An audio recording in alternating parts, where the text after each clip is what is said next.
Hi friends, welcome to my channel. ಎಲ್ಲರೂ ಹೇಗಿದ್ದೀರಾ friends? ಬನ್ನಿ ಫ್ರೆಂಡ್ಸ್, ಇವತ್ತು ನಾನು ಸ್ಟಾರ್ಟರ್ ರೆಸಿಪಿನ ನಿಮ್ಮ ಜೊತೆ ಶೇರ್ ಮಾಡ್ತಾ ಇದ್ದೀನಿ. ಈ ರೆಸಿಪಿ ಹೆಸರು ಬಂದು ಚಿಲ್ಲಿ ಚಿಕನ್ ಅಂತ. ತುಂಬಾ ಚೆನ್ನಾಗಿರುವಂಥ ಒಂದು ರೆಸ್ಟೋರೆಂಟ್ ಸ್ಟೈಲಲ್ಲಿ ಹೆಂಗೆ ಮಾಡೋದು ಅಂತ ನಾನು ಇವತ್ತು ಹೇಳ್ಕೊಡ್ತಾ ಇದ್ದೀನಿ. ಬನ್ನಿ ಹೆಂಗೆ ಮಾಡೋದಂತ ನೋಡೋಣ. ನೀವು ಫಸ್ಟ್ ಟೈಮ್ ವೀಡಿಯೋ ನೋಡ್ತಾ ಇದ್ದೀರ ಪ್ಲೀಸ್ ಸಬ್ಸ್ಕ್ರೈಬ್ ಮಾಡಿ, ಪಕ್ಕದಲ್ಲಿರುವಂಥ ಬೆಲ್ ಐಕನ್ ಒತ್ತಕ್ಕೆ ಮರಿಬೇಡಿ ಫ್ರೆಂಡ್ಸ್.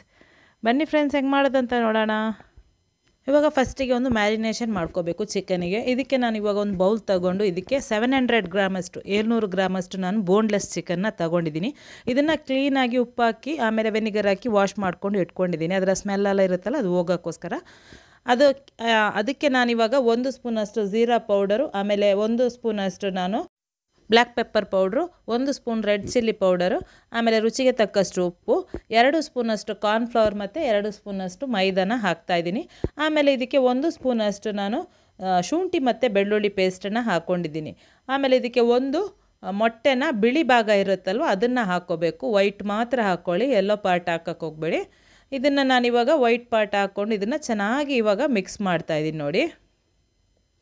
ಈ ಥರ ಚೆನ್ನಾಗಿ ಇದನ್ನು ಮಿಕ್ಸ್ ಮಾಡ್ಕೋಬೇಕು. ಫುಲ್ಲು ಕವರ್ ಆಗುವವರೆಗೂ ಇದು ಚೆನ್ನಾಗಿ ಇದನ್ನು ಮಿಕ್ಸ್ ಮಾಡ್ಕೊಳ್ಳಿ.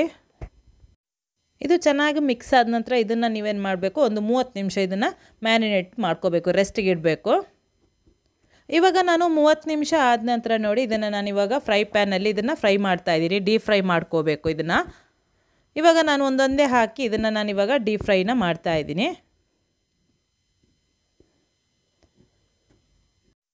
ಇವಾಗ ಒಂದು ಅರ್ಧದಷ್ಟು ಹಾಕ್ಕೊಂಡಿದ್ದೀನಿ ನಾನು ಇವಾಗ ಫ್ರೈ ಮಾಡೋಕ್ಕೆ. ಇದನ್ನು ಚೆನ್ನಾಗಿ ಫ್ರೈ ಮಾಡ್ಕೋಬೇಕು. ಕ್ರಿಸ್ಪಿಯಾಗಿ ಗೋಲ್ಡನ್ ಬ್ರೌನ್ ಕಲರ್ ಬರುವವರೆಗೂ ಇದನ್ನು ಚೆನ್ನಾಗಿ ಫ್ರೈ ಮಾಡ್ಕೋಬೇಕು.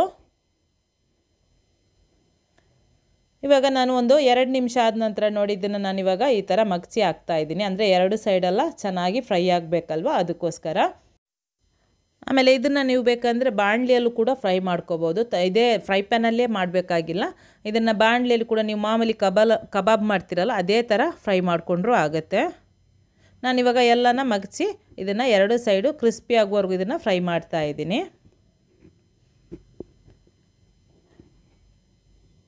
ಇವಾಗ ನೋಡಿ ಎಲ್ಲ ಕರೆಕ್ಟಾಗಿ ಪರ್ಫೆಕ್ಟಾಗಿ ಎಲ್ಲ ಫ್ರೈ ಆಗಿ ಕ್ರಿಸ್ಪಿಯಾಗಿ ಬಂದಿದೆ. ಆಮೇಲೆ ಇವಾಗ ನಾನು ಇದನ್ನು ಚೆನ್ನಾಗಿ ಫ್ರೈ ಆಯ್ತಲ್ವ, ಇದನ್ನು ನಾನು ತೆಗಿತಾ ಇದ್ದೀನಿ.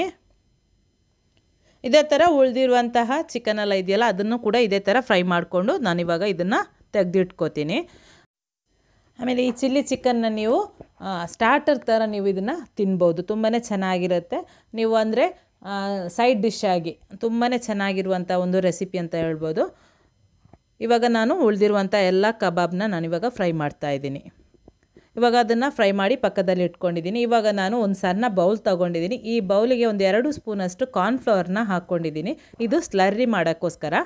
ಇವಾಗ ನಾನು 2 ಸ್ಪೂನಷ್ಟು ನಾನು ಕಾರ್ನ್ಫ್ಲವರ್ ತೊಗೊಂಡ್ರೆ ಅದಕ್ಕೆ 3 ರಿಂದ 4 ಸ್ಪೂನಷ್ಟು ನೀರನ್ನ ಹಾಕ್ಕೊಂಡು ಚೆನ್ನಾಗಿ ಇದನ್ನು ಸ್ಲರ್ರಿ ಮಾಡ್ಕೊಂಡು ಇಟ್ಕೊಳ್ತಾಯಿದ್ದೀನಿ ಪಕ್ಕದಲ್ಲಿ.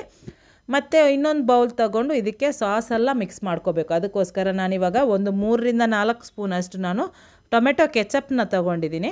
ಆಮೇಲೆ ಇದಕ್ಕೆ 3 ಸ್ಪೂನಷ್ಟು ನಾನು ಸೋಯಾ ಸಾಸ್ನ ಹಾಕ್ಕೊಂಡಿದ್ದೀನಿ. ಆಮೇಲೆ ಇದಕ್ಕೆ 1 ಸ್ಪೂನಷ್ಟು ರೆಡ್ ಚಿಲ್ಲಿ ಸಾಸ್ನ ಹಾಕ್ಕೊಂಡಿದ್ದೀನಿ. ಆಮೇಲೆ ಇದಕ್ಕೆ ನಾನೊಂದು ಗ್ರೀನ್ ಚಿಲ್ಲಿ ಸಾಸು ಒಂದು 2 ಸ್ಪೂನಷ್ಟು ಹಾಕ್ಕೊಂಡಿದ್ದೀನಿ. ನಿಮಗೆ ಖಾರ ಜಾಸ್ತಿ ಬೇಕು ಅಂದರೆ ಒಂದು ಸ್ವಲ್ಪ ಗ್ರೀನ್ ಚಿಲ್ಲಿ ಸಾಸ್ನ ಸ್ವಲ್ಪ ಜಾಸ್ತಿ ಹಾಕ್ಕೊಳ್ಳಿ. ಆಮೇಲೆ 3 ಸ್ಪೂನಷ್ಟು ನಾನು ವೆನಿಗರ್ನ ಹಾಕ್ತಾಯಿದ್ದೀನಿ. ಹಾಕ್ಕೊಂಡು ಇದು ಚೆನ್ನಾಗಿ ಇದನ್ನು ಮಿಕ್ಸ್ ಮಾಡ್ಕೋಬೇಕು. ಈ ಥರ ಮಿಕ್ಸ್ ಮಾಡಿಕೊಂಡು ಪಕ್ಕದಲ್ಲಿ ಇಟ್ಕೊಳ್ಳಿ. ಅಂದರೆ ಇದು ನಾವು ಚಿಲ್ಲಿ ಮಾಡುವಾಗ ಸ್ವಲ್ಪ ಈಸಿ ಆಗುತ್ತೆ ಅಂತ ಈ ಥರ ಮಾಡಿಕೊಂಡು ನಾವು ರೆಡಿ ಮಾಡಿಕೊಂಡು ಇಟ್ಕೋತೀನಿ ನಾನು. ಇವಾಗ ಇದನ್ನು ಪಕ್ಕದಲ್ಲಿ ಇಡ್ತಾಯಿದ್ದೀನಿ. ಇವಾಗ ಮತ್ತೆ ನಾನು ಗ್ಯಾಸ್ ಆನ್ ಮಾಡಿಕೊಂಡು ಒಂದು ಐರನ್ ಕಡಾಯಿನ ಇಡ್ತಾಯಿದ್ದೀನಿ. ಐರನ್ ಕಡಾಯಿನ ಇಟ್ಟು ಇದು ಬಿಸಿ ಆದ ನಂತರ ಇದಕ್ಕೆ ನಾನು ಆವಾಗಲೇ ಫ್ರೈ ಮಾಡಿರುವಂಥ ಚಿಕನ್ ಫ್ರೈ ಮಾಡ್ಕೊಂಡಿದ್ದೆ ಅದೇ ಆಯಿಲ್ನ ಹಾಕ್ತಾಯಿದ್ದೀನಿ. ನೀವು ಬೇಕಂದರೆ ನಾರ್ಮಲ್ ನಾವು ಕುಕ್ಕಿಂಗ್ ಆಯಿಲ್ ಯಾವುದು ಯೂಸ್ ಮಾಡ್ತೀವಿ ಅದು ಹಾಕ್ಕೊಂಡ್ರೂ ಆಗುತ್ತೆ ಸಪ್ರೇಟಾಗಿ. ನಾನು ಫ್ರೈ ಮಾಡಿರುವಂಥ ಆಯಿಲ್ನ ಒಂದು 4 ರಿಂದ 5 ಸ್ಪೂನಷ್ಟು ಹಾಕ್ಕೊಂಡಿದ್ದೀನಿ. ಆಮೇಲೆ ಇದಕ್ಕೆ ನಾನು ಸಣ್ಣದಾಗಿ ಕಟ್ ಮಾಡಿರುವಂತಹ ಶುಂಠಿ 2 ಸ್ಪೂನು, ಆಮೇಲೆ ಬೆಳ್ಳುಳ್ಳಿ 4 ಸ್ಪೂನು. ನೀವು ಶುಂಠಿ ಎಷ್ಟು ತೊಗೊಂಡಿರ್ತೀರೋ ಅದಕ್ಕಿಂತ ಡಬಲ್ ಅಷ್ಟು ಬೆಳ್ಳುಳ್ಳಿನ ಹಾಕ್ಕೋಬೇಕು. ಆಮೇಲೆ ಸ್ಪ್ರಿಂಗ್ ಆನಿಯನ್ ಕೆಳಗಡೆ ಆನಿಯನ್ ಬರುತ್ತಲ್ಲ ಅದನ್ನು ಕಟ್ ಮಾಡಿ ಒಂದು 3 ರಿಂದ 4 ಸ್ಪೂನಷ್ಟು ಹಾಕ್ಕೊಳ್ಳಿ. ಅದನ್ನು ಚೆನ್ನಾಗಿ ಫ್ರೈ ಮಾಡ್ಕೋಬೇಕು. ಕಲರ್ ಚೇಂಜ್ ಆಗೋವರೆಗೂ ಚೆನ್ನಾಗಿ ಫ್ರೈ ಮಾಡ್ಕೊಳ್ಳಿ. ಆಮೇಲೆ ಒಂದು 4 ಗ್ರೀನ್ ಚಿಲ್ಲಿನ ಉದ್ದುದ್ದಕ್ಕೆ ಕಟ್ ಮಾಡಿಕೊಂಡು ಹಾಕ್ಕೊಂಡು ಗ್ರೀನ್ ಚಿಲ್ಲಿ ಆಮೇಲೆ ಶುಂಠಿ ಬೆಳ್ಳುಳ್ಳಿ ಆನಿಯನ್ ಎಲ್ಲ ಚೆನ್ನಾಗಿ ಫ್ರೈ ಆಗಬೇಕು. ಅದುವರೆಗೂ ಚೆನ್ನಾಗಿ ಫ್ರೈ ಮಾಡ್ಕೊಳ್ಳಿ ಒಂದು 3 ರಿಂದ 4 ನಿಮಿಷ. ಅದೆಲ್ಲ ಚೆನ್ನಾಗಿ ಫ್ರೈ ಆದಮೇಲೆ ಆಮೇಲೆ ನಾವು ಈರುಳ್ಳಿ ಮತ್ತು ಕ್ಯಾಪ್ಸಿಕಮ್ನ ದೊಡ್ಡ ದೊಡ್ಡದಾಗಿ ಸ್ಕ್ವೇರ್ ಆಗಿ ಪೀಸ್ಗಳನ್ನ ಮಾಡ್ಕೋಬೇಕು. ನಾವು ಚಿಲ್ಲಿಗೆಲ್ಲ ಮಾಡ್ತೀವಲ್ಲ, ಮಂಚೂರಿಯನ್ಗೆಲ್ಲ ಅದೇ ಥರ ದೊಡ್ಡ ದೊಡ್ಡ ಪೀಸ್ಗಳನ್ನ ಮಾಡಿಕೊಂಡು ಅದನ್ನು ನೀವು ಇದಕ್ಕೆ ಹಾಕ್ಕೋಬೇಕು. ಹಾಕ್ಕೊಂಡು ಆನಿಯನ್ ಮತ್ತು ಕ್ಯಾಪ್ಸಿಕಮ್ ಚೆನ್ನಾಗಿ ಸಾಫ್ಟ್ ಆಗೋವರೆಗೂ, ಅಂದರೆ ಚೆನ್ನಾಗಿ ಬೇಯುವವರೆಗೂ ಇದನ್ನು ಒಂದು ಸ್ವಲ್ಪ ಫ್ರೈ ಮಾಡ್ಕೋಬೇಕು. ನಾವು ಈ ರೆಸಿಪಿಗೆ ಒಂದು ಸ್ವಲ್ಪ ಇಂಡಿಯನ್ ಟ್ವಿಸ್ಟ್ ಕೊಡೋಣ ಅಂತ ಹೇಳ್ಬಿಟ್ಟು ಇದಕ್ಕೆ 1 ಸ್ಪೂನಷ್ಟು ನಾನಿವಾಗ ಕ್ಯೂಮನ್ ಪೌಡ್ರ್ ಅಂದರೆ ಜೀರಾ ಪೌಡ್ರನ್ನ ಹಾಕ್ಕೊಂಡಿದ್ದೀನಿ. ಆಮೇಲೆ 1 ಸ್ಪೂನಷ್ಟು ನಾನು ಧನಿಯಾ ಪೌಡ್ರನ್ನ ಹಾಕ್ಕೊಂಡಿದ್ದೀನಿ. ಆಮೇಲೆ 1 ಸ್ಪೂನಷ್ಟು ನಾನು ಬ್ಲ್ಯಾಕ್ ಪೆಪ್ಪರ್ ಪೌಡ್ರ್ ಹಾಕ್ಕೊಂಡು ಚೆನ್ನಾಗಿ ಇದನ್ನು ಮಿಕ್ಸ್ ಮಾಡ್ಕೊಂಡಿದ್ದೀನಿ. ಆಮೇಲೆ ಇದಕ್ಕೆ ನಾನು ಸ್ಪ್ರಿಂಗ್ ಆನಿಯನ್ನ ಹಾಕ್ತಾಯಿದ್ದೀನಿ. ಸ್ಪ್ರಿಂಗ್ ಆನಿಯನ್ ಹಾಕ್ಕೊಂಡು ಇದನ್ನು ಚೆನ್ನಾಗಿ ಫ್ರೈ ಮಾಡ್ಕೋಬೇಕು. 1-2 ನಿಮಿಷ ಇದನ್ನು ಚೆನ್ನಾಗಿ ಫ್ರೈ ಮಾಡ್ಕೊಳ್ಳಿ. ಮಸಾಲ ಒಂದು ಸ್ವಲ್ಪ ಹಸಿ ಸ್ಮೆಲ್ ಹೋಗುವವರೆಗೂ ಚೆನ್ನಾಗಿ ಒಂದು ಸ್ವಲ್ಪ ಫ್ರೈ ಮಾಡ್ಕೊಳ್ಳಿ. ಆಮೇಲೆ ಇದಕ್ಕೆ 1-2 ನಿಮಿಷ ಆದ ನಂತರ ಇದಕ್ಕೆ ನಾವೇನು ಮಾಡಬೇಕು, ನಾವು ಆವಾಗಲೇ ಮಾಡಿರುವಂಥ ಸಾಸ್ ಎಲ್ಲ ಇದೆಯಲ್ವ, ಎಲ್ಲ ಮಿಕ್ಸ್ ಮಾಡಿರುವಂಥ ಸಾಸನ್ನ ಹಾಕ್ಕೋಬೇಕು. ಹಾಕ್ಕೊಂಡು ಇದನ್ನು ಚೆನ್ನಾಗಿ ಸಾಸ್ ಹಸಿ ಸ್ಮೆಲ್ ಹೋಗುವವರೆಗೂ ಚೆನ್ನಾಗಿ ಇದನ್ನು ಬೇಯಿಸ್ಕೋಬೇಕು.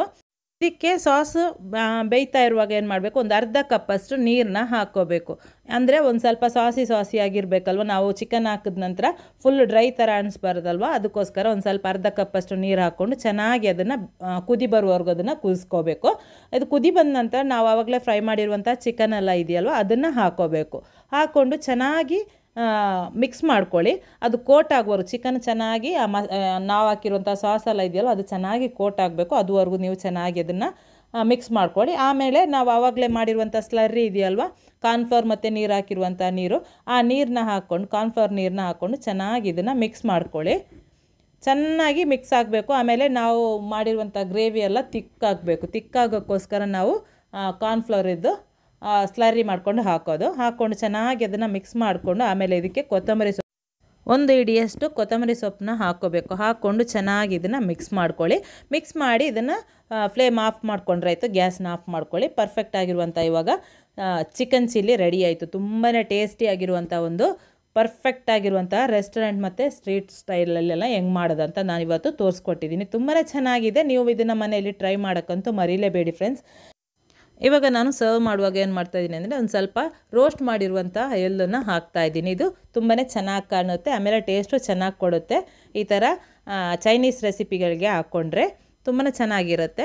ಇವತ್ತಿನ ರೆಸಿಪಿ ನಿಮಗೆಲ್ಲರಿಗೂ ಇಷ್ಟ ಆಯಿತು ಅಂತ ಅನ್ಕೋತೀನಿ. ಈ ವಿಡಿಯೋಗೊಂದು ಲೈಕ್ ಕೊಡಲಿಕ್ಕೆ ಅಂತೂ ಮರಿಬೇಡಿ ಫ್ರೆಂಡ್ಸ್. ಈ ವಿಡಿಯೋನ ನಿಮ್ಮ ಫ್ಯಾಮಿಲಿ, ಫ್ರೆಂಡ್ಸ್, ರಿಲೇಟಿವ್ಸ್ಗೆ ಎಲ್ಲರಿಗೂ ಶೇರ್ ಮಾಡಿ. ಹಾಗೆಯೇ ಹೆಂಗಾಯಿತು ಅಂತ ನನಗೆ ಕಮೆಂಟ್ ಮೂಲಕ ಒಂದು ಕಮೆಂಟು ಹಾಕೋಕ್ಕೆ ಮರಿಬೇಡಿ. ನೆಕ್ಸ್ಟ್ ಹೊಸ ರೆಸಿಪಿಯೊಂದಿಗೆ ಹೊಸ ವಿಡಿಯೋ ಜೊತೆ ಬರ್ತೀನಿ. ಬಾಯ್.